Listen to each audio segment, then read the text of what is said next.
Covarrubias como también al Instituto Juan de Mariana, del que formo parte.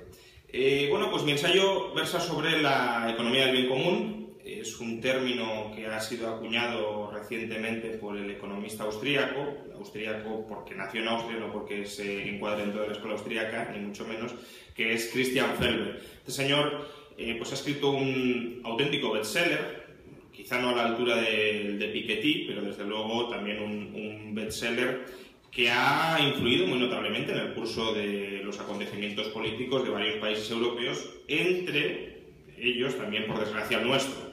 Parte de las ideas del programa de Podemos no vienen exactamente del libro de Christian Felber, pero sí están muy influidas. De hecho, cuando ahora comentaré varias de las propuestas que lanza Felber, rápidamente las conectaremos con las que Podemos lo puede proponer. Por ejemplo, los salarios máximos es una idea que ya se venía repitiendo desde hace bastante tiempo. De hecho, sin ir más lejos, por ejemplo, Franklin Delano Roosevelt estuvo a punto de imponerlos durante la Gran Depresión en Estados Unidos. Pero desde luego el vigor que ha cobrado en los últimos años en parte se debe a las ideas de este economista austríaco. Entonces, el punto de partida del libro de Felber es que las economías capitalistas están orientadas al bien particular, al ánimo de lucro y a la competencia salvaje. Y él dice que hay que reorientar el sistema hacia el bien común y hacia la cooperación.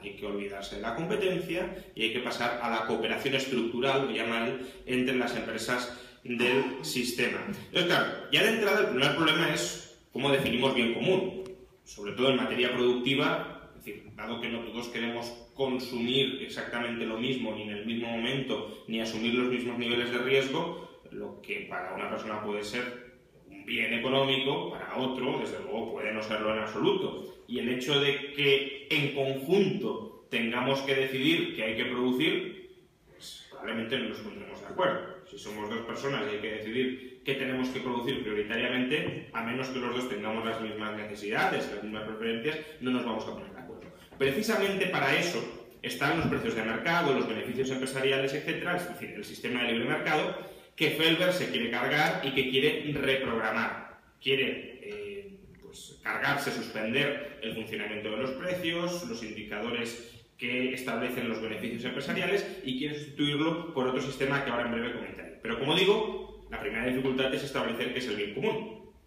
Y aquí tenemos dos concepciones de bien común. Una, en realidad, ahora lo comentaré, no es una concepción de bien común, es una concepción de bien particular impuesto a todo el mundo, y la otra es una concepción de bien común.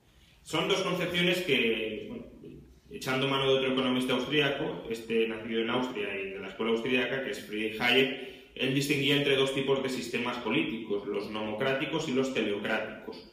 ¿Cuál es la diferencia entre los nomocráticos y los teleocráticos? En los teleocráticos el sistema orienta a todas sus partes a conseguir un objetivo. Son sistemas políticos finalistas donde, por tanto, todos los individuos que integran ese sistema están subordinados al objetivo general. Las finalidades y las necesidades de cada parte del sistema son dependientes de la necesidad impuesta a todos ellos por el sistema. Son sistemas teleocráticos que, según Hayek, tendían al totalitarismo. La alternativa, los sistemas nomocráticos.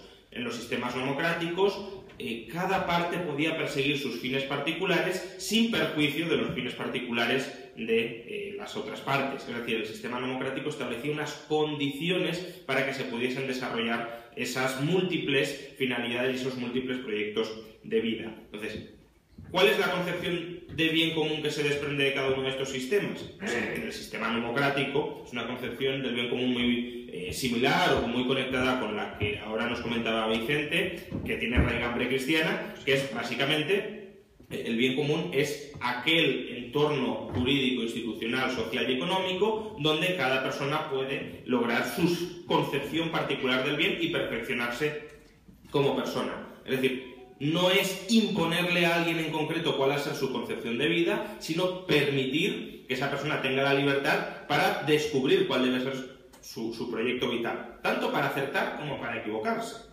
Porque no olvidemos que la posibilidad de error, la posibilidad de pecar, si lo queremos, es parte sustancial del perfeccionamiento humano. Luego, la otra visión, la teleocrática, el bien común, es que no lo tiene. Confunde bien común con bien mayoritario. Felber dice, ¿qué es el bien común? Pues lo que diga la mayoría.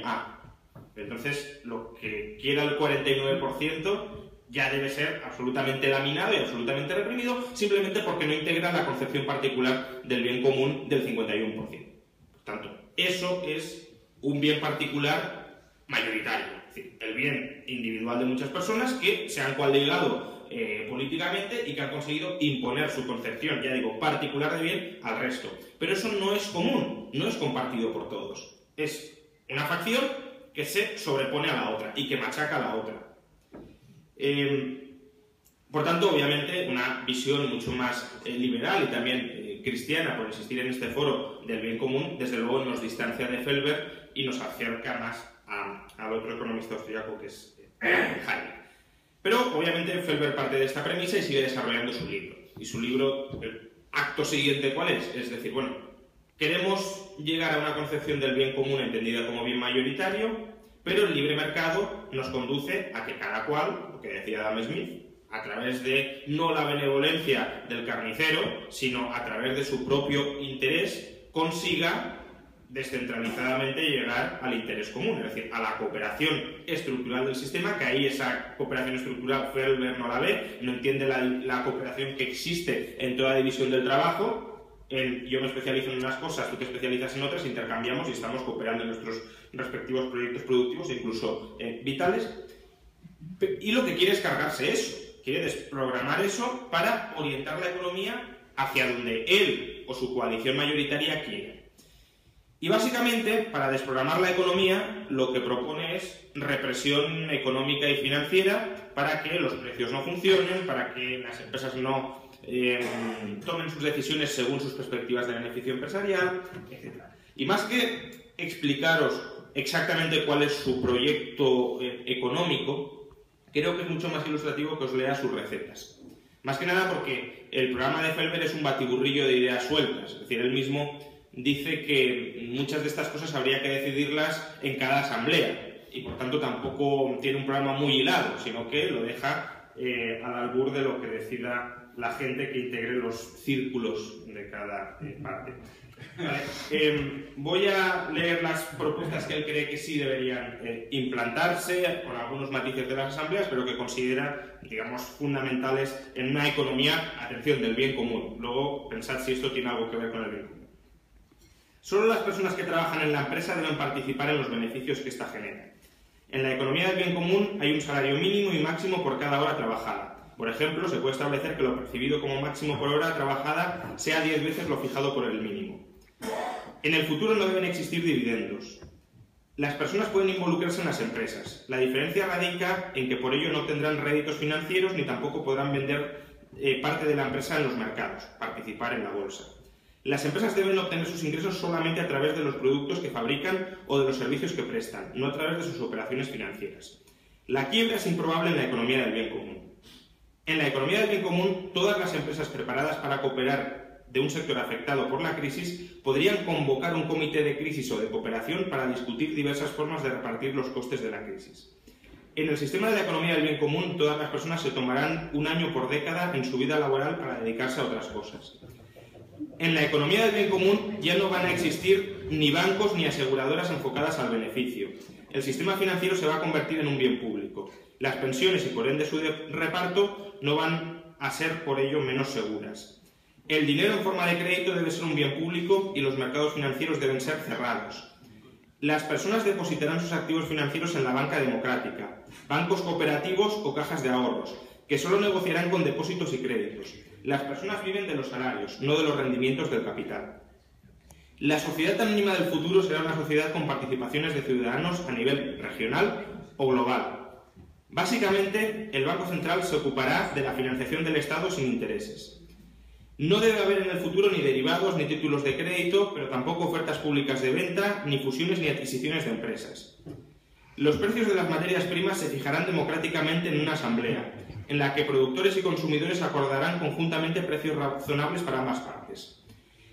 El banco no buscará maximizar sus beneficios y, por tanto, su tendencia al riesgo es débil. El Banco Central evita la quiebra de bancos mediante la recapitalización. No habrá intereses ni en créditos ni en depósitos de ahorro. El salario mínimo debe garantizar una vida digna. podría estar referenciado a una cesta de buena vida y establecerse en 1.250 euros mensuales como valor orientativo. Se debe debatir en la economía del bien común sobre un tope máximo que limite la propiedad privada, por ejemplo, 10 millones de euros. Mejor sería que un organismo social independiente del gobierno guiara a las empresas. Se podría concebir un Parlamento Económico Regional que, actuando como representante del pueblo soberano, participara en el Consejo de Administración de todas las empresas de una región. Después de 20 años, el fundador de una empresa con 100 empleados no debería tener matemáticamente ningún acceso al beneficio.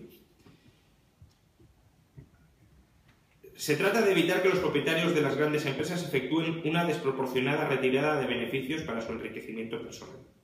Bueno, obviamente todo esto es cargarse la economía del mercado en cualquiera de sus formas conocidas y por conocer. Es decir, esto es la muerte de cualquier economía de mercado, incluso de cualquier socialdemocracia que pretenda construirse sobre los réditos tributarios de una economía de libre mercado.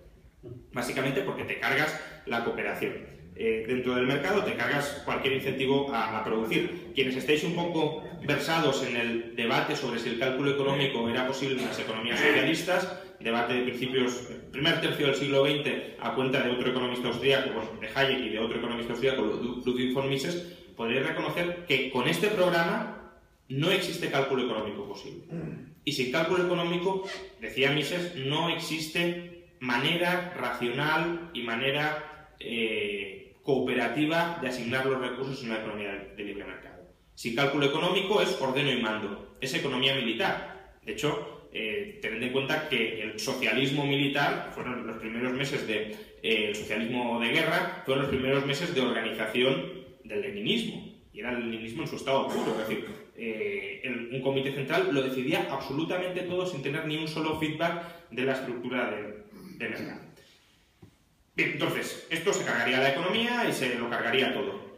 Felber obviamente no ve los problemas porque cree que al final, si todos actuamos de buena fe, no hay problemas de información, al parecer, ni hay problemas de incentivos. Lo que basta es que todos queramos ser buenos y producir bien para todos y que, por tanto, produciremos adecuadamente. Pero claro, sí ve que hay algún problema para empezar. ¿Por qué? Pues porque obviamente, de entrada, si tú no quieres que los capitalistas obtengan ningún rédito, nadie ahorrará y nadie invertirá en empresas. Es decir, ¿quién va a asumir un mínimo riesgo para no obtener ningún retorno a cambio?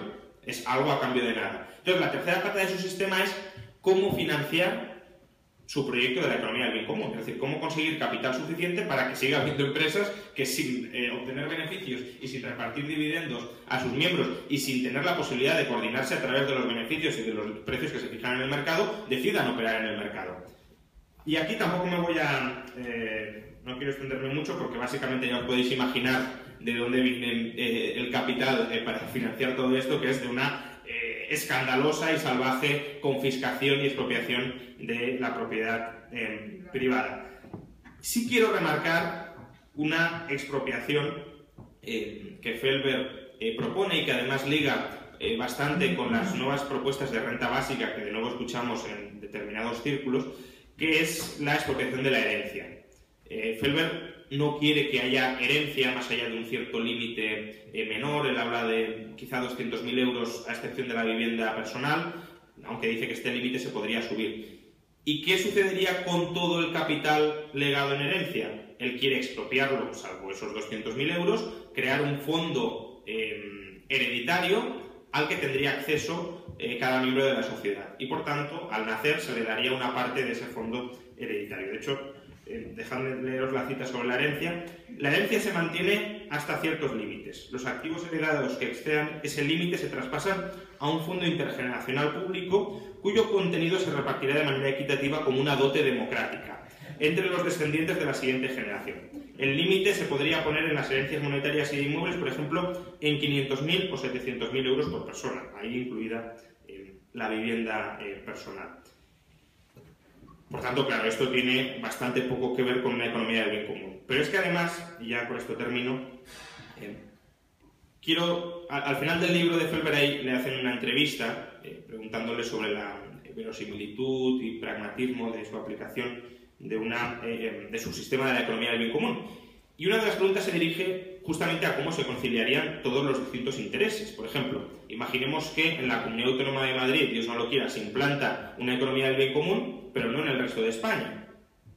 ¿cómo podría funcionar ese sistema donde unas partes están en la economía del bien común, otras no? ¿No se irían las empresas todas fuera de ese paraguas totalitario y se refugiarían en una economía algo más libre? Y claro, una economía del bien común debería tender hacia la armonía de intereses, hacia la cooperación estructural pacífica, etc. Y cuando le preguntan sobre esto, Felber contesta muy escuetamente: el libre comercio sería una amenaza para una individual, es decir, una aislada economía del bien común. Por tanto, ahí ya veis que existe el germen de ese belicismo estructural y de esa lucha estructural, de esa desarmonía de intereses que habría en una economía del bien común aislada. Y de hecho, hay una cita que se atribuye apócrifamente a Bastiat, que es que si las mercancías no cruzan las fronteras lo harán los soldados, lo harán los ejércitos. Bueno, pues aquí Felber prácticamente está dando la razón a esto. Ha dicho, si montamos una economía del bien común regional y en la región de al lado hay una economía libre, esta economía libre es una amenaza para nosotros. Y ya sabemos en qué degeneran las amenazas en todos los sentidos. Si esto es bien común, pues que baje Dios y lo vea. Muchas gracias.